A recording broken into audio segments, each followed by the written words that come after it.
The China Global South podcast is supported in part by the Africa-China Reporting Project at Wits University in Johannesburg and by our subscribers.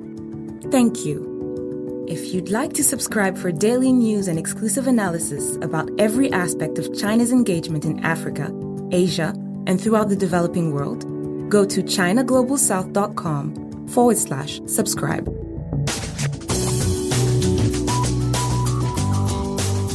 Hello and welcome to another edition of the China Global South podcast, a proud member of the Sinica Podcast Network. I'm Eric Olander, and as always, I'm joined by China Global South's managing editor, Cobus van Staden in Johannesburg, South Africa. A very good afternoon to you, Cobus. Good afternoon. Cobus, rarely Twitter these days provide good news. It just seems to be a flood of just terrible news, but it was exciting for us to see a little bit of unadulterated, pure joy and just great news on Twitter this weekend when we saw that the Carnegie Endowment for International Peace, a very prestigious think tank in Washington, D.C., was kind enough to include our China in Africa podcast on their list of top foreign policy podcasts for the year. Wow, that is just an honor for us that folks in D.C. at an institution like Carnegie acknowledged us like that. So very proud. I want to give a big shout out to Zainab Usman at Carnegie for including us on the list and nominating our podcast, and just tell her how appreciative we are of that and that recognition. Absolutely. It's such a thrill. And, kind of Carnegie does such amazing work. It's really fantastic for us. Yeah. So we're looking forward to having some more folks from Carnegie on the show. Again, as Cobus pointed out, they do some amazing work, particularly about China and Asia and the Global South. So this is one of the reasons why we're so excited about this show, is the ability to branch out into all the different parts of the world and to look at what's happening in one part of the world and then connect some dots to some other parts of the world. And today we're going to do that on the question of railways. Now, all weekend we were seeing a whole bunch of coverage that was coming out, particularly from the likes of Bloomberg, talking about how the Chinese are really pulling back on debt financing. And this is something that we've been seeing for years, but it's accelerating. And I think it's becoming even more acute now as countries in Africa and in many parts of the Global South are struggling to find new sources of capital in order to meet their infrastructure development needs. And so this weekend, Bloomberg ran a number of editorials and columns that really pointed out not only is this a problem for Global South countries, but it's also a problem for China, because a lot of the outstanding debts that they do have are now causing all sorts of problems in places like Laos, Sri Lanka, Kenya, Nigeria. It's a problem. Ghana, we've been talking about more recently on the Africa podcast as well, about their ability to sustain the debts. Now, let's talk a little bit about railways in particular, because this is a critical piece of infrastructure that we're seeing that the Chinese used to finance in many parts of the world, especially in Africa, where they were doing in Nigeria, they had railways, in Ethiopia, Djibouti, and then also in Kenya. While financing in Africa has largely come to a halt, that is not the case here in Southeast Asia. And Cobus, I sent you a graphic today, which I thought was absolutely fascinating, showing China's ambitions to build a truly pan-Southeast Asian railway network that extends from Kunming in southern China and also the city of Dali, that really extends all the way down through Myanmar, and then another line right through Laos to Thailand, all the way to here in Vietnam, and then another line that goes from Kunming basically straight down to Singapore. Tens of billions of dollars are on the line to build this. Already, they've built large swaths of it in terms of the China-Laos high-speed rail network. They're in the process now of building the Thailand-China high-speed network. And in many ways, Cobus, it's sobering to see how much they're spending here compared to what they're not now spending in Africa and other parts of the world.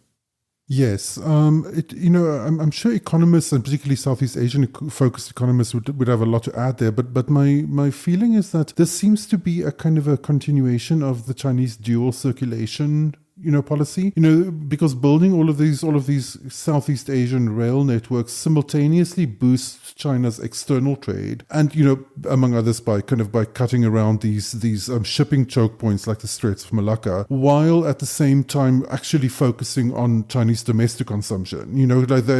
Building those regional rail networks make direct sense in the context of Chinese domestic consumption, whereas in Africa it doesn't 100%. So it seems like, kind of as they're kind of pulling back their focus, they're not pulling back their focus all the way back into China. They're pulling it, to China's kind of immediate neighborhood, and then substituting all of this infrastructure connectivity that used to represent the BRI internationally towards all of these issues that we now see in the Global Development Initiative.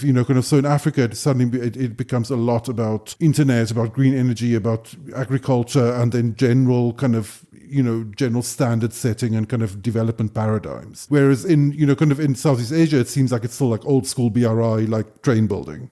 It is and it isn't, because I think that these railways have multiple purposes, as you've hinted towards. So there's obviously an economic agenda, both domestic Chinese to give contracts to Chinese railway companies and construction companies, but also because I think that they want to really tie in Southeast Asia even more as the key economic partner for China. It's the number one trading partner regionally in the world for the Chinese. And so I can see them seeing that this is a way of binding these countries even further into the Chinese economic orbit. I think there's a geopolitical aspect to all of this. When you invest all the money that the Chinese are doing here in Southeast Asia to build these railways, that builds favors, and especially when the Americans are coming along with very, very anemic economic engagement. Again, we've talked about this in the past on previous shows about $150 million for ASEAN countries, 10 countries spread over 5 years.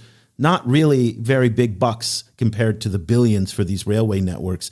There's a security component to it, as you pointed out, avoiding the Straits of Malacca dilemma, that you can move things overland, particularly oil and parts and strategic resources that then head into southern China, into the industrial belts. There's that. We also can talk about at a later time all of the railway development that's happening into Central Asia as well. So on Xi Jinping's visit to Kazakhstan, these railways that go from China all the way through Central Asia and into Europe is another key part of this. I think it's also important to remember that for the first time in decades, China isn't the fastest growing economy in Asia. And I mean, that may well reverse itself, kind of like after COVID lockdowns and after the Party Congress. But for the moment, China's growth is actually lagging behind that of Southeast Asia. So it's in a way like these rail networks, while in the larger scheme kind of fulfilling this role of China as the kind of sun in the constellation of planets. At the same time, we're now seeing a situation where Chinese growth is lagging, and these rail networks in some kind of way become a kind of a hook onto the faster growth of Southeast Asia.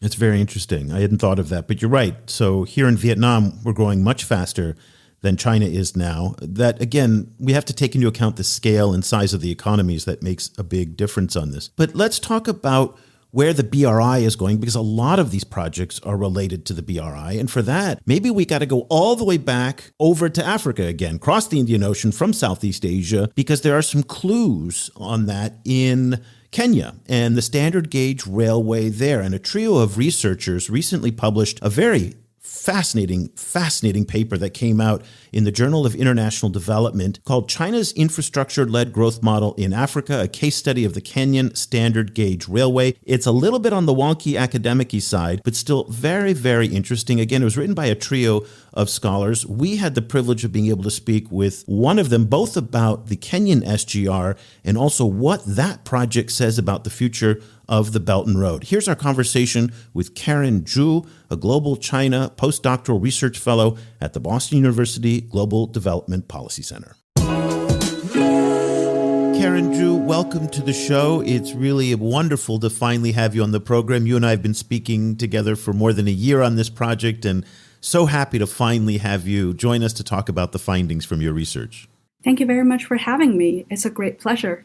And just want to make sure before we dive deeper into the research that Keren did, that she also did this with two colleagues, Ben Mwangi from the Institute for Climate Change and Adaptation at the University of Nairobi, and Lin Hu at the Party-Ran Graduate School in Santa Monica, California. Just want to make sure they get their proper props for all the great work that they did on this fascinating paper. Keren, let's start with the premise that you laid out about the winners and the losers involved in the standard gauge railway. You interviewed 132 experts. You spoke with 91 different community residents across 5 cities and towns. What did you find? Who is the winner and who is the loser in this massive railway project?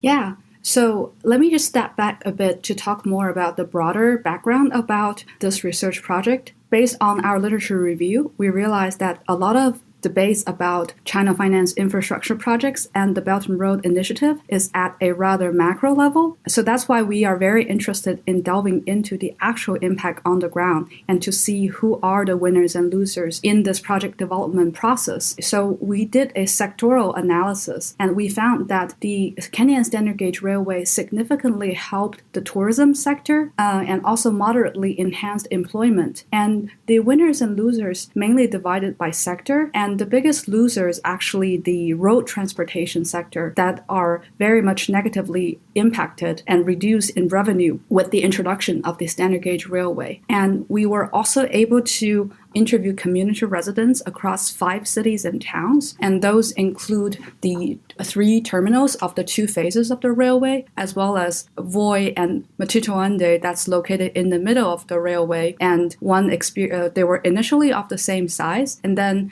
Voi, because of the boom in tourism, experienced significant boom, whereas Matituande, which used to be a stopover station for passengers using road transportation, experienced significant reduction in revenue. And so as you can see, the city and town boom and bust dynamics also closely related to the sectoral trends. You mentioned these kind of sectoral trends. Like what kind of trends did you see, particularly in relation to the different towns? It was fascinating to read how the impact of the SGR was really different for different towns. Yeah, I think this is a great question, Cobus, and it actually touches on a long-standing debate when I was, as our team was interviewing the local residents about the contrasts between ecology and growth. So people have different stance towards the extent to which the country should develop and promote economic growth versus preserving the environment. And regarding the effect of tourism related to the introduction of the SGR, the SGR was able to promote domestic tourism, so more people would be more willing to travel domestically. And I don't think the introduction of the domestic tourists is going to make that much of a change to the entire ecosystem. And if it brings more revenue to the Kenyan government on the tourists, for these natural reserves, I believe that it may actually have a potential in allowing the government to leverage the additional revenue to do some more environmental conservation related activities. You know, when we look at this issue from afar, looking at it through the news and following all the discussions online and even a lot of the academic papers, it's really hard to get a sense of what the people feel about this thing. I mean, this was a massive investment on the part of Kenyan society. It's very controversial in terms of there's been so much controversy in terms of labor issues, the financing of it, the lack of transparency in it. But as you were talking to dozens of people throughout the country about it, what was your sense on balance? Did they think that this was a good project, a good use of money, or did they think that this is the famous railway to nowhere? What a waste of money, a white elephant, poorly managed, poorly conceived. What was the on balance, the sentiment that people had? Yeah, Eric, I think you've summed it very well. In fact, on the ground, there is a polarization of perspectives regarding the Kenyan Standard Gauge Railway. The polarization mainly lies in the divide between users and non-users. For those who've actually tried the railway, they speak really highly about it. Whereas for those who haven't used the railway and yet whose livelihoods have been negatively affected, some of them, I have to say, speak very bitterly about the railway. So we are actually seeing that this polarization of the narratives about the SGR from the users and non-users is actually creating a divided narrative about not just the SGR, but mega projects or large-scale infrastructure projects in Kenya at large. It determines the popular support for future infrastructure investments.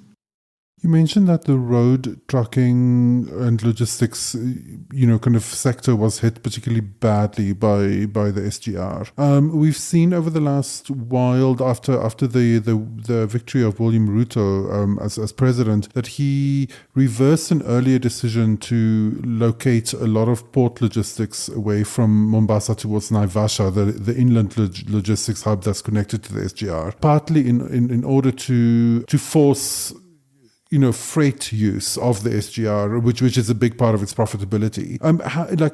With the background of the research, what did you make of this decision to move those logistics back to Mombasa? And what was some of the kind of some of the complaints that your interviewees raised? How do you look at them now that they've reversed that decision?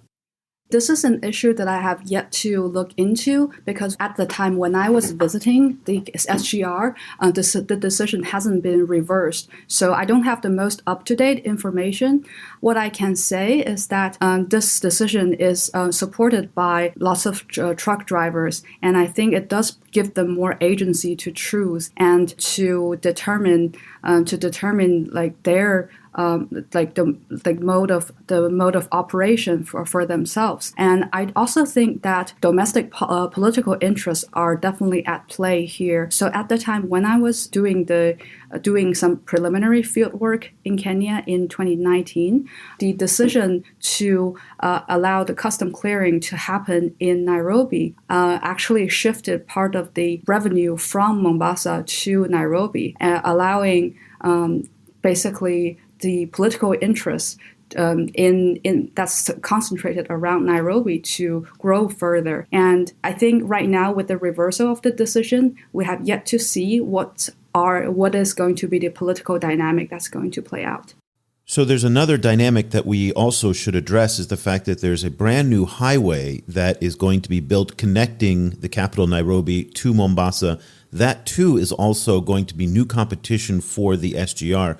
The big concern that a lot of people have now is that if the truckers now can take cargo and it can be processed at Mombasa, it doesn't have to be put on the SGR as it was under the Kenyatta administration, and there's this new highway, it's a lot of competition for the SGR, and it means that the revenue for the SGR may be impacted, which ultimately will then mean that the Kenyan taxpayer has to pick up the bill to repay the China Exim Bank. Just to remember that this was a $3.8 billion project. 15% was paid for by the Kenyan government.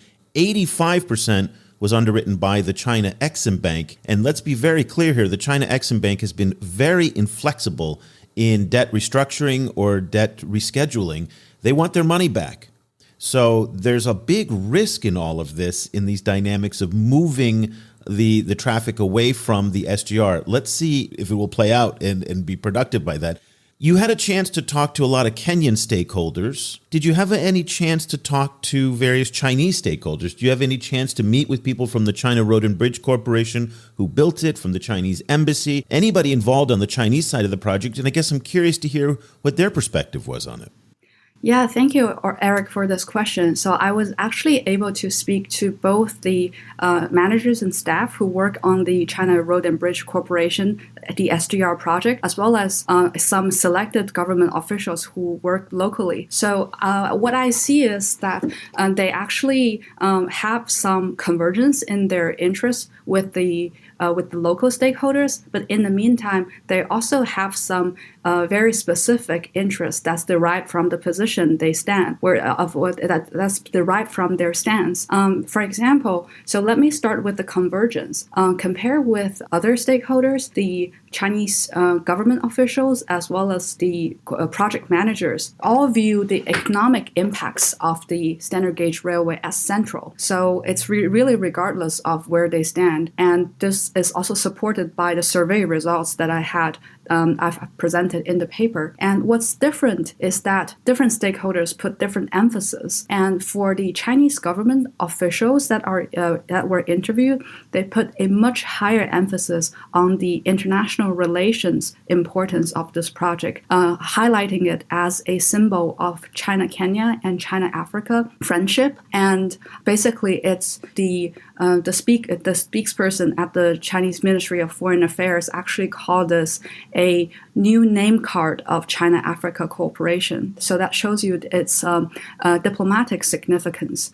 And the China Road and Bridge Corporation managers that I was able to interview have some agree with the international relations perspective. And in fact, to make sure that this is a successful project, they actually deployed staff that they basically deployed higher level staff compared with what they would typically do for a project of similar scale, meaning by upgrading the staff composition, it is actually a commitment to make the project successful. And other than the diplomatic relations importance, the SGR managers view the railway security as particularly important, and they are mostly concerned about the everyday smooth and safe operation of the railway to make sure that there is no railway theft, no vandalism, just making sure about the health protocols being faithfully followed to ensure the everyday smooth running. I guess that's also a way to ensure a steady flow of revenue. And another point that the managers are particularly concerned of is the technological transfer aspect. And several of them actually highlights that this project is also sort of a name card for China's technological transfer. And this the Kenyan Standard Gauge Railway signaled the Chinese companies' transition from a build and transfer model to a build, operate, and transfer model. So in the latter model, the Chinese companies no longer just involved in the building or construction process of the project. They are actually more involved in the actual operation and smooth handover of the project to local hands process. So that's why actually skills development for the locals, on-the-job training, and cultivating management talent from the local people becomes something that's very important in this project, and that the SGR managers are very much concerned of. You mentioned at the beginning that a lot of studies about the BRI tends to look at it from a very high level perspective. Now that you've looked at this project from the ground level, how is it changing, or what kind of insights are you getting about the wider BRI, about how we should actually think about what the BRI is and how it works?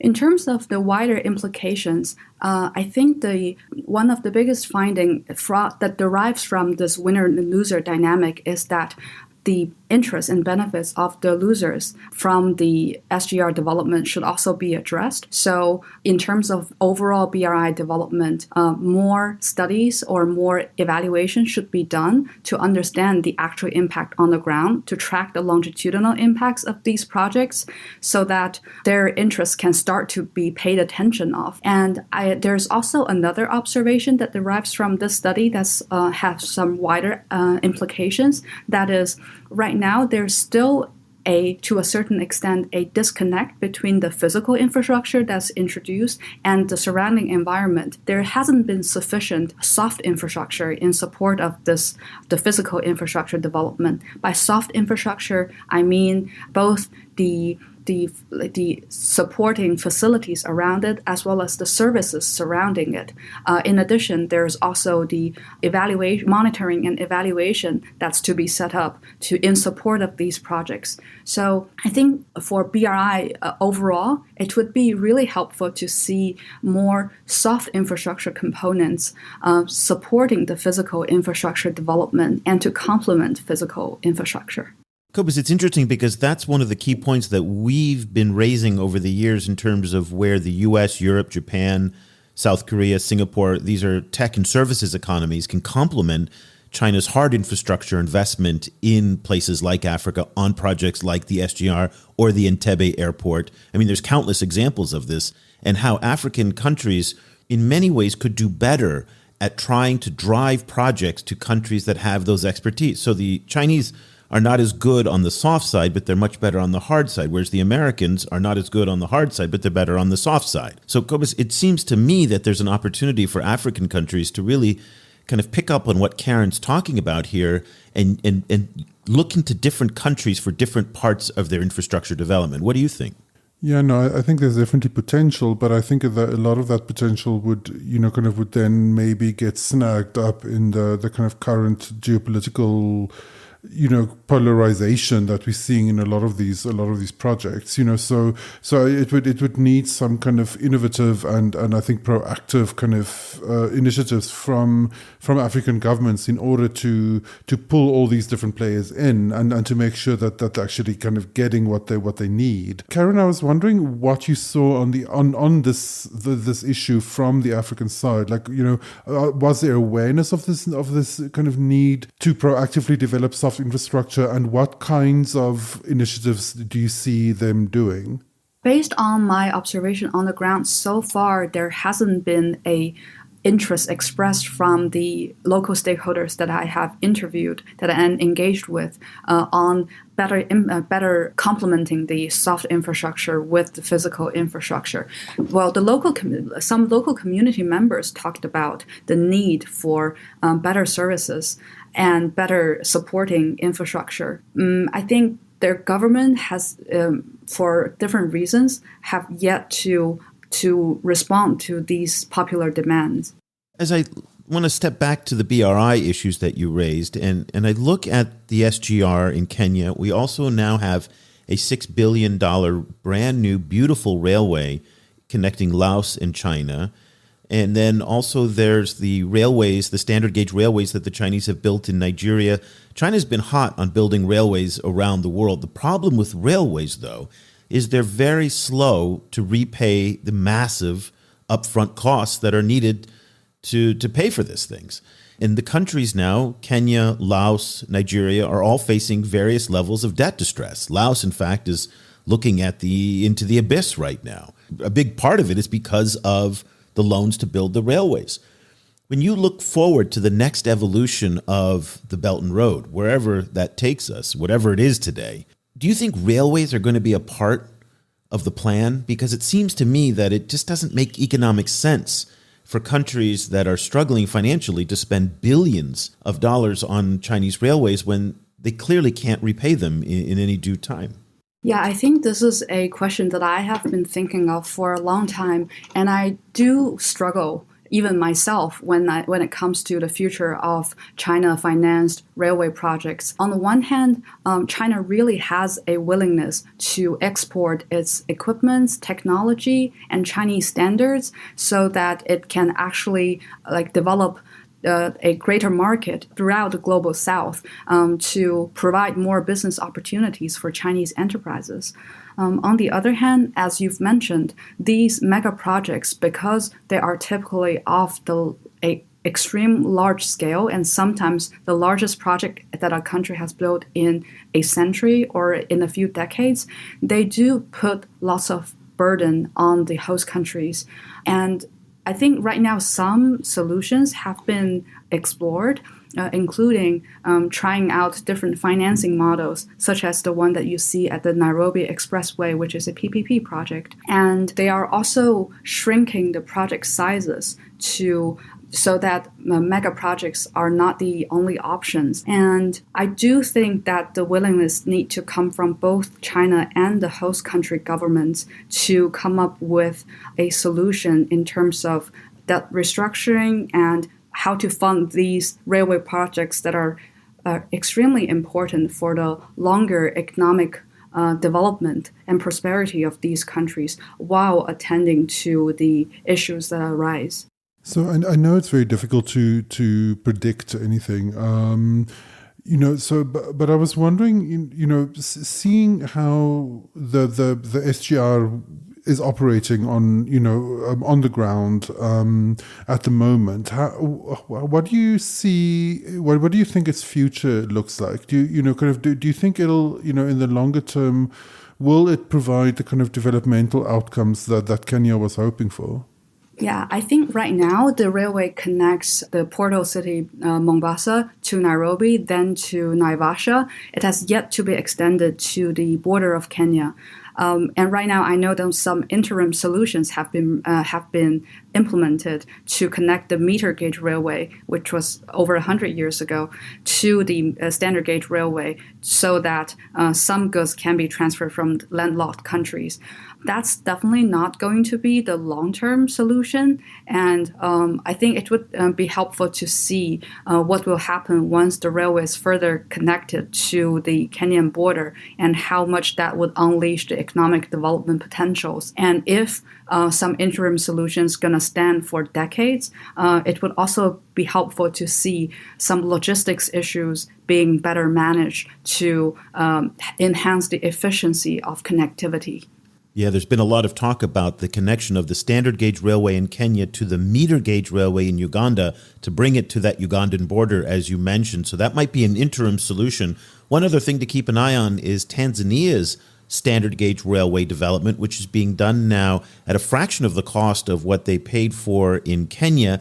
Chinese contractors are building parts of it, but the Chinese are not financing it. So this question of railways, the winners, the losers, absolutely fascinating. The paper is Socioeconomic Impact of China's Infrastructure-Led Growth Model in Africa, a case study of the Kenyan Standard Gauge Railway. It was published earlier this year in the Journal of International Development by Keren Zhu, Ben Mwangi from the Institute for Climate Change and Adaptation at the University of Nairobi, and Lin Hu at the Party Rand Graduate School in Santa Monica.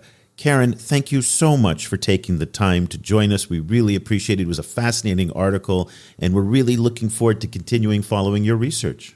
Thank you very much for this opportunity, Eric and Cobus. Cobus, what was so fascinating about the work that Keren and her colleagues did on this paper was really identifying clear winners and losers in the BRI. And that honestly is not a framework that we have heard very much in a kind of neutral, analytical way. You hear all the time from partisans on either side. Certainly the Chinese say there's tons of winners. Certainly the Americans and European critics and Australian critics say there's tons of losers. But it's really interesting to see in this analytical, academic study framework of legitimate winners and losers based on research. Some people are benefiting, others aren't. And I hope we're going to see more of these kinds of research going forward on looking at the clear winners and losers the way they did. Absolutely. I think this paper really provides a very kind of powerful demonstration of why it's so difficult to show whether a piece of infrastructure really benefits development or not. Because what it shows is that it does in some cases, and it takes development away from some places and adds it to other places, and kind of some sectors of the economy wins and others don't. So in that sense, like obviously there's been much criticism through the years of using GDP kind of as some kind of like way of tracking development. And there's many, there's a lot of criticism about that in the development space. But at the same time, I can also see why people tend to do it, because as Karen's work shows, like once you start getting to on the ground and you like really asking kind of stakeholders like how a piece of infrastructure like the standard gauge railway impacted their lives, the answers are so complicated, kind of that you need to then sit and deal with that complexity. And I think that aspect of the work has been very, very helpful for me. Over the weekend, I had a chance to sit down and I had lunch with a friend of mine who's in the corporate space here in Vietnam, who works on infrastructure and resources. And it was fascinating, his inside take on a lot of these things. And he said that here in Southeast Asia, Vietnam in particular, the big problem is power. And this is nothing unique to Africa. We've talked about that endlessly, about the fact that without sufficient power supplies, and you in South Africa know that better than anybody right now, right? That without stable, reliable power, business simply can't be done, much less industry. And he was talking about how Vietnam, which is in many ways a shining example of how a developing country is just moving forward and moving up the value chain, but is going to run into an acute problem in terms of power. Number one, they have a power deficit of between $10 and $30 billion, if you can count it different ways. That's an amazing power deficit for one country. And again, Vietnam is a manufacturing hub now, but they need more power in order to fulfill that dream. The second thing is that they have a difficulty in countries like this of processing large amounts of capital that come in to build that. So even if there were people lined up saying, I'm ready to give you $10 billion to build a railway or to build the power or to build your infrastructure that you need to narrow that deficit. The system simply can't handle that kind of money. And so when we look at the urgency of infrastructure needs in Southeast Asia and in Africa, and we look at what the Chinese have been doing, the $6 billion for the Laos Railway, the $6 billion for the standard gauge railway in Kenya, the inability of these countries to be able to handle the debt loads and be able to process this money and use it in an effective way points to the fact that I think we're going to have infrastructure deficits for a very long time, regardless of the fact that Global Gateway from the Europeans and the PGII from the Americans are putting out these huge numbers, $600 billion, $300 billion. They can't process the money even if it's available. And with it then becomes the bigger question of why is the global South energy transition, which is to a large extent, being forced by the historical emissions coming from the global North, why is all of that being financed in the form of these massive debts, that are kind of like going to be loading global South countries under debt for the next 200 years, like that is one of the bigger issues. And also in this context, one can completely see why the Chinese are moving the BRI so aggressively onto green energy, because not only that there's a massive kind of need for and a massive gap for them, but also because I think the disjuncture between the messaging coming out of the West and the West's their own kind of like planning for their own energy transition is just so stark, that as problematic as China is in a billion different ways, what China at least brings to the table is a coherent kind of mix of engagement and local kind of domestic development in the solar and other kind of technology sectors that are all pulling in the same direction. And one can also see the kind of thinking behind it where they see, there's no way for Chinese companies to make money in these areas without stable power supplies. So, that luckily happens to be a thing that China is very good at, so let's go. That kind of combination of factors are just frequently not in place on the Western side, no matter how stridently the rhetoric is trying to do most of the work. Let's pick up on what you were saying by focusing on the Chinese side of the equation. Last week, there was this report that came out from the Center for Research on Energy and Clean Air, CREA is their acronym, and then the Global Energy Monitor. I don't know either one of these organizations. I don't know if they are nonpartisan, but they were quoted in a Reuters story, and I want to get your take on something. They apparently found that China approved 15 gigawatts of new coal-fired power capacity and another 30 million tons of coal-based iron-making capacity in the first half of 2022. The first half of this year, 15 gigawatts of new coal power. That's valued at $26 to $33 billion in investment in both coal and steel. Okay? So this is hard for me to reconcile because I hear all this about the green BRI. Right? We hear all these wonderful things about how China is greening the BRI. Great. But if they're pumping out 15 gigawatts of new coal power in China, does it really matter? Again, it's like, we've said this before, it's like peeing in 1/3 of the pool. Okay? I mean, and this is, I hate to say it, and you're gonna kill me for referencing this, but John Kerry did have a point here that Mother Nature doesn't care where the emissions come from. Okay. Exactly. I mean, he's not wrong. He's just ignoring a particular kind of like set of one particular a set of places where a whole bunch of the emissions came from. But that's right. But he shouldn't have brought that up in an African context. It should have been brought up in a Washington, U.S. or European context. Yeah, it was a failure of politics, not a failure of like climate accounting, But but yeah, you're 1,000% right about the Chinese side, kind of because I think there are all these different older and newer kind of ideas of what development means in China, and one of those is if you're hitting a historical economic slump, that the way China is doing at the moment, you throw money at the steel industry and you throw money at coal power.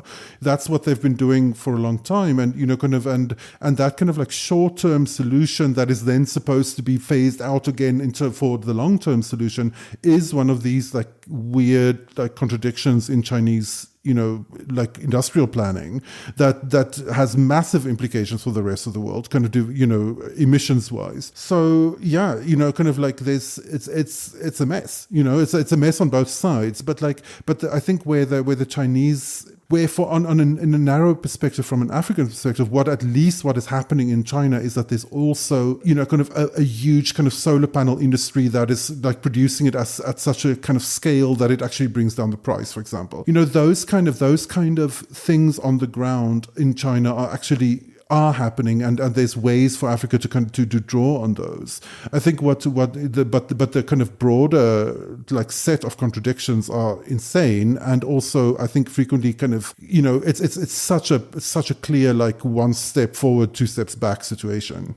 Yeah, and it's the issue of the greening of the economy goes back to power as well in many respects, because here in Ho Chi Minh City, for example, the number of cars is just skyrocketed. They're trying to bring in electric cars, but they can't build the charging infrastructure because the grid infrastructure simply isn't strong enough to handle it.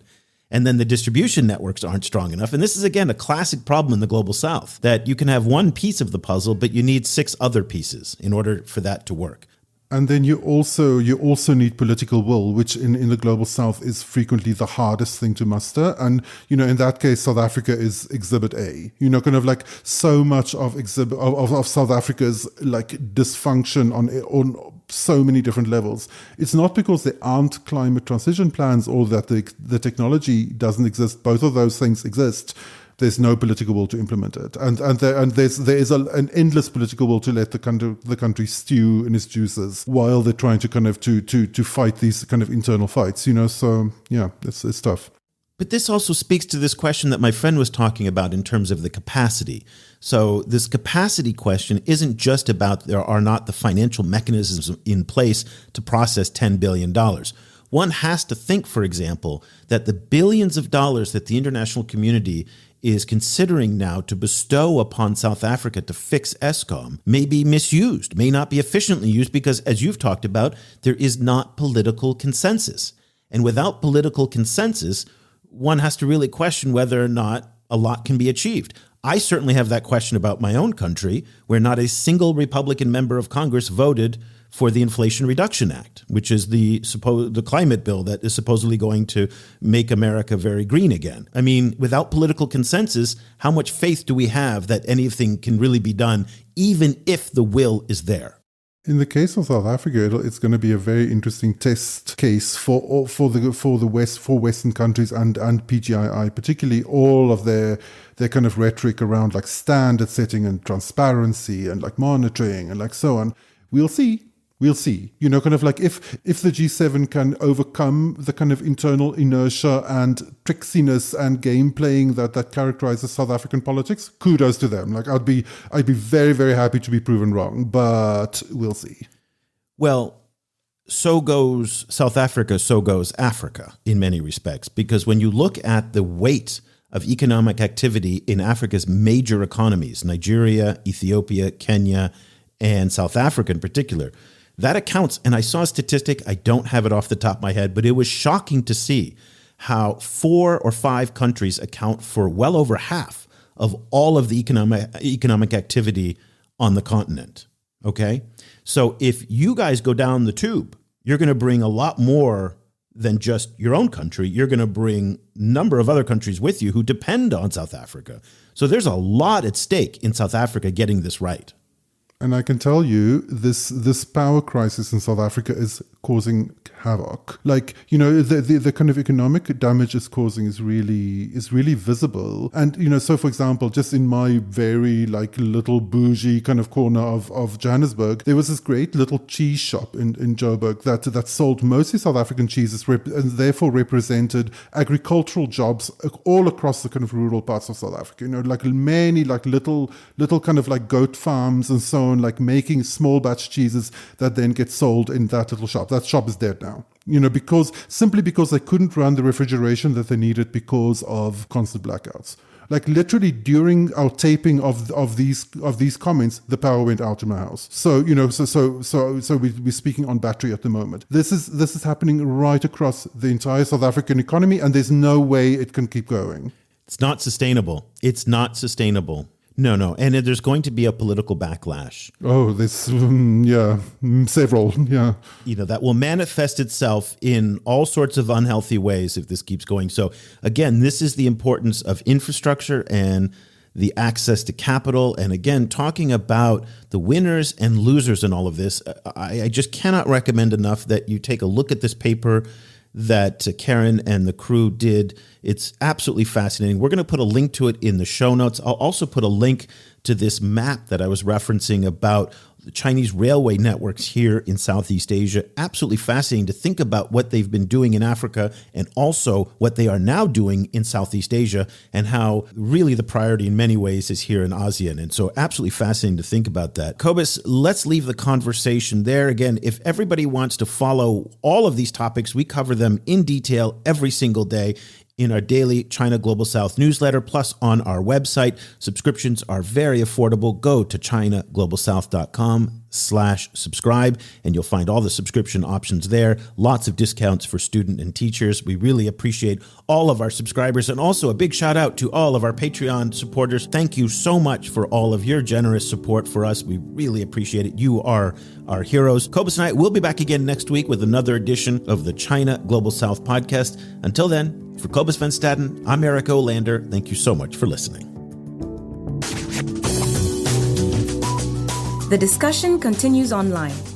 Follow the China Global South Project on Twitter at ChinaGS Project and share your thoughts on today's show, or head over to our website at ChinaGlobalSouth.com, where you can subscribe to receive full access to more than 5,000 articles and podcasts. Once again, that's ChinaGlobalSouth.com.